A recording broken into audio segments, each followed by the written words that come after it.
आइए आज हम लोग ट्रिग्नोमेट्री के बारे में सीखते हैं क्लास 10th के ट्रिग्नोमेट्री में। और ट्रिग्नोमेट्री हमेशा हम लोग राइट एंगल ट्रायंगल की बात करते हैं। ये हमारा राइट एंगल ट्रायंगल है जिसमें एक एंगल हमेशा 90 डिग्री का होता है।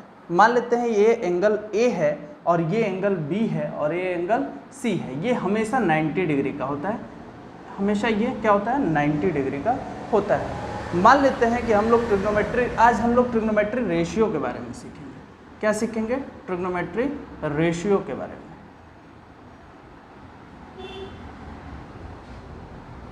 कितने रेशियो होते हैं? 6 रेशियो होते हैं।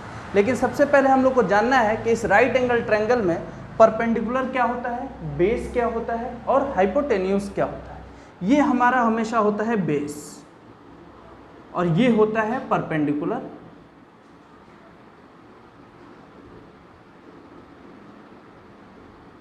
और ये होता है हाइपोटेन्यूज।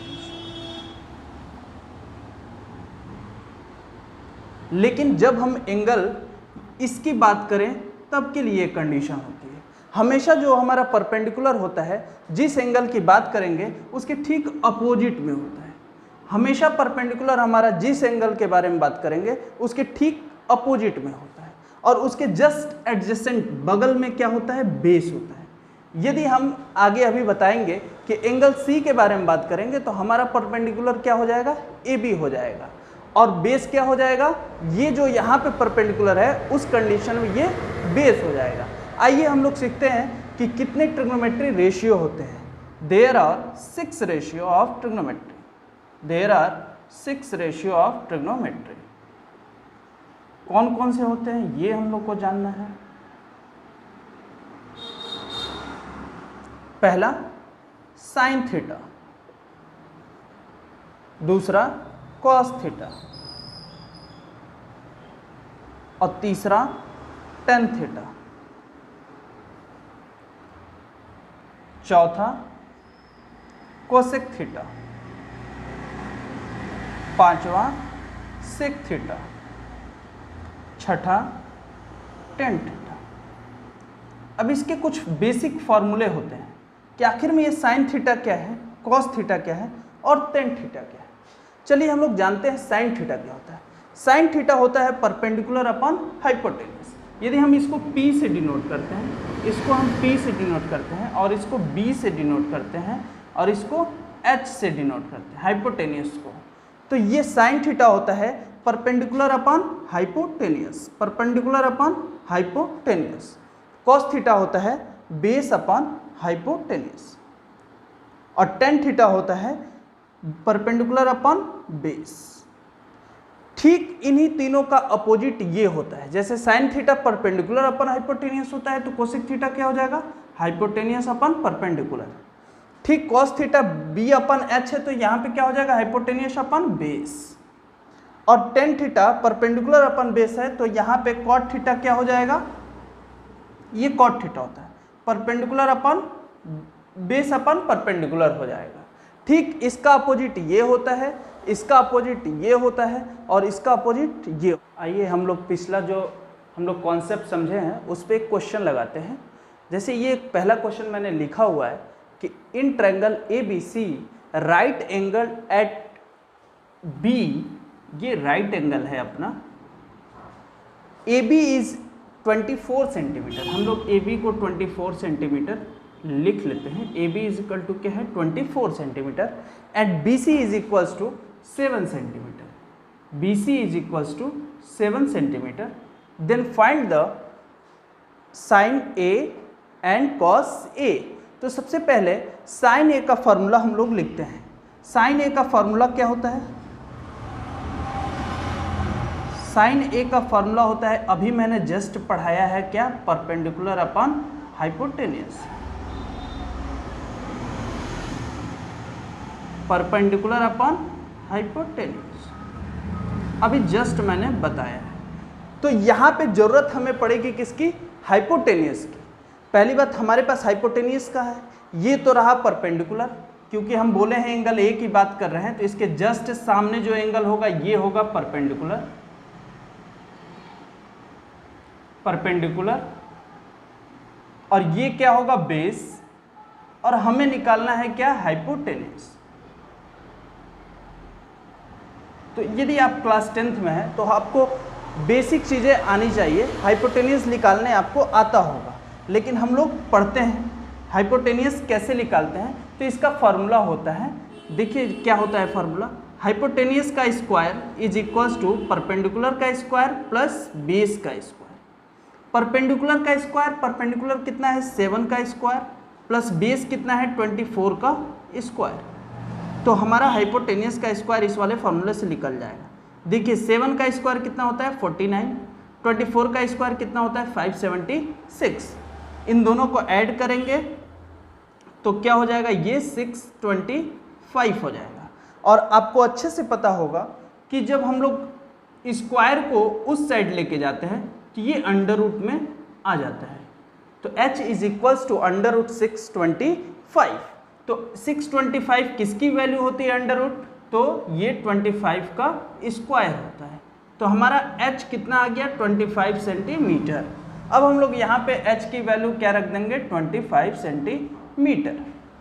अब हमको ये फॉर्मूला पे काम करना है। तो साइन a इजिकल टू क्या होता है, परपेंडिकुलर अपॉन हाइपोटेनियस। तो परपेंडिकुलर क्या है, परपेंडिकुलर है 7 सेंटीमीटर, अपन हाइपोटेनियस क्या है 25। तो इसका आंसर क्या आ गया, sine a is equals to क्या आ जाएगा 7/25। क्या आ गया 7/25। ऐसे ही ठीक इसी तरह हम लोग cos a निकालेंगे। अब दूसरा क्वेश्चन उसी का दूसरा पार्ट ये पूछ रहा है, इसके पहले हम लोग साइन a निकाले थे, अब पूछ रहा है कि हमें cos a निकालना है। कैसे निकालना है ये हम लोग देखते हैं। आइए, जैसे साइन a का फॉर्मूला होता था परपेंडिकुलर अपॉन हाइपोटेनियस, उसी तरह cos a का फॉर्मूला होगा क्या, base upon hypotenuse. Base upon hypotenuse. Base क्या होता है, बेस कितना है 24 सेंटीमीटर और हाइपोटेनियस कितना है 25। तो इसका आंसर कितना आ जाएगा 24/25। क्या आ जाएगा 24/25। आइए हम लोग आगे की बातें करते हैं। नेक्स्ट,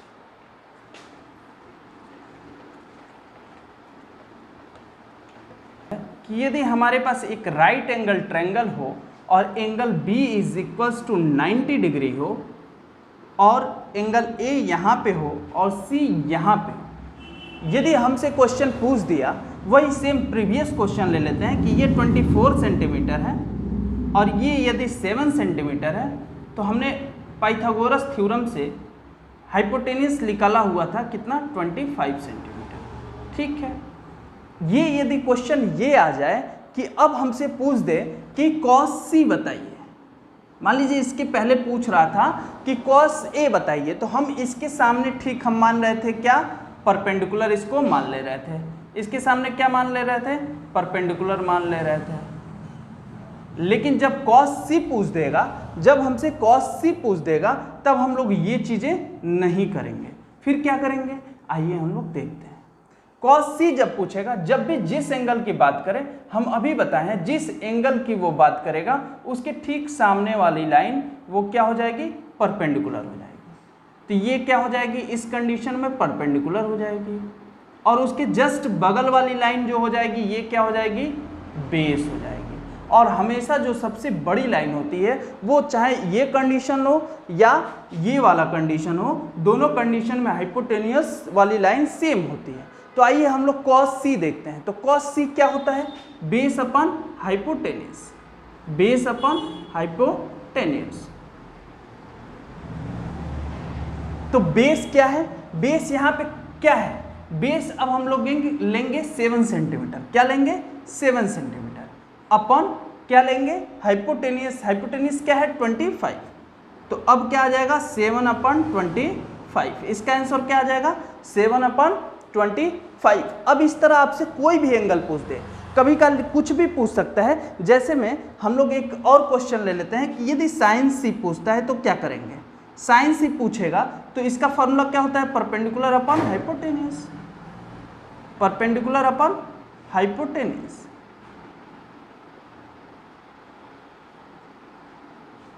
तो परपेंडिकुलर कितना है इस कंडीशन में 24 है, हाइपोटेन्यूज कितना है 25 है, तो इसका आंसर क्या आ जाएगा 24/25। समझ में आ रहा है आप लोग को? तो ठीक है, इसके आगे हम लोग कुछ और क्वेश्चन भी करते हैं। आइए हम लोग एक अनदर क्वेश्चन देखते हैं। Given sec theta is equal to 13/12, calculate all other trigonometric ratio. उसी बेसिस पे है, अभी तक हम लोग सिंगल सिंगल पढ़े थे, अब हम लोग सारे ट्रिग्नोमेट्रिक रेशियो एक जगह पे पढ़ेंगे। यदि हम एक राइट एंगल ट्रायंगल बना लेते हैं तो ये एंगल हमेशा 90 डिग्री का होता है, और इसको हम मान लेते हैं ए और इसको मान लेते हैं बी, और ये क्या हो जाएगा सी। अब यहाँ पे किस एंगल की बात की है? थीटा की। तो यहाँ पे हमेशा हम लोग थीटा बना लेंगे, और थीटा के सामने जस्ट ये कौन सी लाइन हो जाएगी? परपेंडिकुलर हो जाएगी। कौन सी लाइन हो जाएगी? परपेंडिकुलर हो जाएगी, ये हम बता चुके हैं। और ये कौन सी लाइन हो जाएगी? बेस हो जाएगी। और ये कौन सी लाइन हो जाएगी? हाइपोटेन्यूज हो जाएगी। ठीक है, अब सेक थीटा का फॉर्मूला क्या होता है? अभी मैंने बताया है, सेक थीटा क्या होता है? Hypotenuse upon base. क्या होता है? Hypotenuse upon base. और हाइपोटेन्यूज कितना है? 13, और बेस कितना है? 12। तो मान लीजिए हाइपोटेन्यूज हमारा 13 है और बेस कितना है? 12 है। ये बेस है हमारा और ये हाइपोटेन्यूज है, तो हमको किस चीज़ की ज़रूरत है? P निकालने की ज़रूरत है, परपेंडिकुलर की आवश्यकता है। तो बाय पाइथागोरस थ्योरम